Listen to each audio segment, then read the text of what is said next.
Ada yang bilang, kalau suami istri sehat harusnya tiap hari dong. Ada juga yang jawab, lah aku seminggu sekali aja udah capek. Nah dari situ konflik pun seringkali dimulai. Tapi beneran deh, siapa sih yang nentuin angka sakralnya? Yang satu merasa terlalu banyak, yang lain merasa kurang. Terus siapa yang salah? Oke, kali ini kita bahas bareng, tanpa ngejudge, tanpa ngegas, dan yang penting tanpa bikin kamu ngerasa kamu kurang.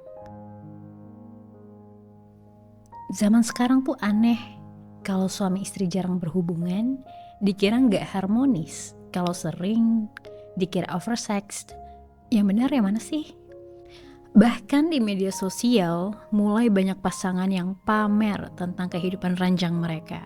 Bikin banyak orang ngerasa insecure diam-diam. Ada studi nih dari Frontiers in Psychology tahun 2022 yang bilang, media sosial memperbesar rasa ketidakpuasan terhadap hubungan pribadi.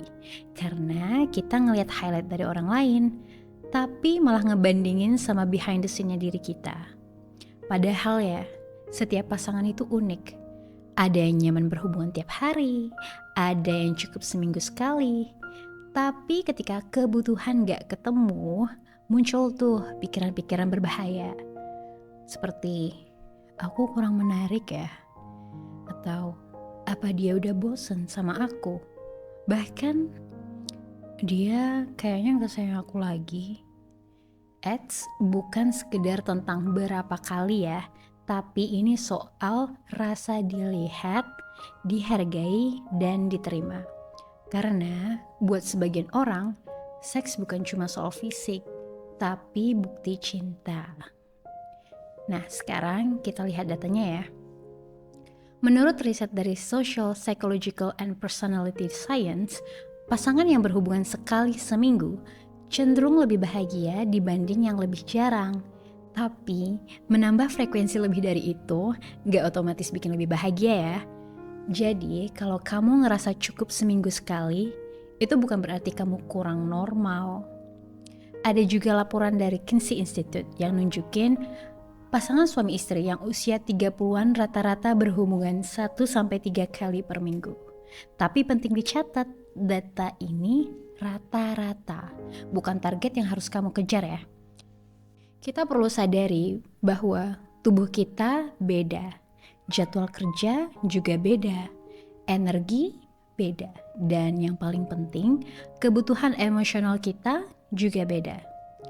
Ada pasangan yang lebih butuh koneksi emosional dulu baru bisa intim. Ada yang justru lewat sentuhan fisik, mereka merasa lebih dekat. Nah, dan dalam banyak ajaran bijak, termasuk dari nilai-nilai ketuhanan, disebutkan bahwa tubuh dan jiwa itu satu paket. Memuliakan pasangan, merawat kenyamanan, adalah bagian dari ibadah yang tak selalu terlihat, tapi terasa. Salah satu pesan yang indah berbunyi, yang terbaik di antara kalian adalah yang paling baik kepada pasangannya. Pesan ini mengajarkan bukan seberapa sering, tapi seberapa tulus. Jadi solusinya apa? Bikin jadwal kayak absensi. Iya, tapi santai aja. Bukan jadwal kaku kayak absen kerjaan, tapi bikin kesepakatan emosional. Contoh kecilnya seperti ini. Pertama, minimal 1 kali bonding physical intimacy dalam seminggu. Lalu minimal 1 kali quality time tanpa ekspektasi seks. Kemudian 1 kali malam spesial, bebas nih. Bisa jadi momen ekstra intim, bisa juga pelukan panjang sambil ngobrol mimpi masa depan. Kunci dari semua ini, fleksibilitas dan gak gengsi ngomong kebutuhan masing-masing. Coba deh, ajuin pertanyaan kayak, kamu pengennya gimana sih? Terus, apa yang bikin kamu ngerasa dicintai? Dan, kalau aku lagi capek, apa kamu bisa ngerti? Kalau kamu butuh, apa aku bisa usaha sedikit lebih?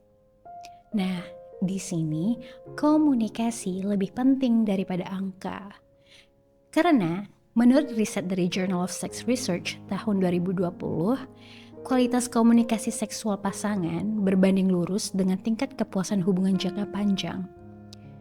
Nah, banyak pasangan hebat yang secara private setuju untuk bikin kode rahasia. Apa tuh? Kayak pegangan tangan, kedip khusus, atau sinyal kecil. Untuk ngajak tanpa bikin tekanan.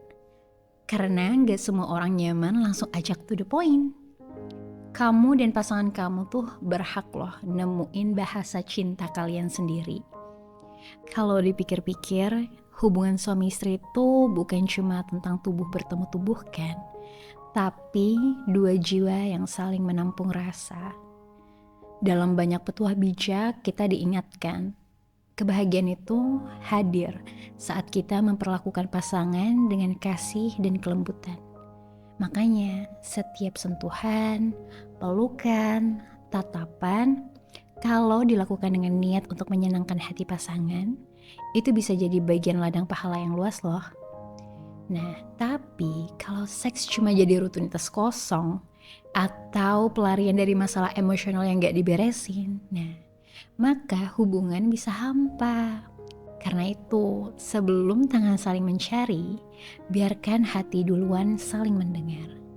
Kadang kebutuhan kita bukan cuma ingin disentuh, tapi ingin dimengerti. Dan seks hanya jembatan kecil dari rasa itu. Jadi, frekuensi ideal itu bukan rumus matematika, bukan angka suci yang harus kamu capai supaya dibilang pasangan ideal. Tapi perjalanan, negosiasi, belajar mengerti satu sama lain. Kalau hari ini kamu sadar, wah ternyata wajar ya kalau ritme aku dan pasangan beda. Nah, maka kamu satu langkah lebih dekat menuju hubungan yang lebih sehat.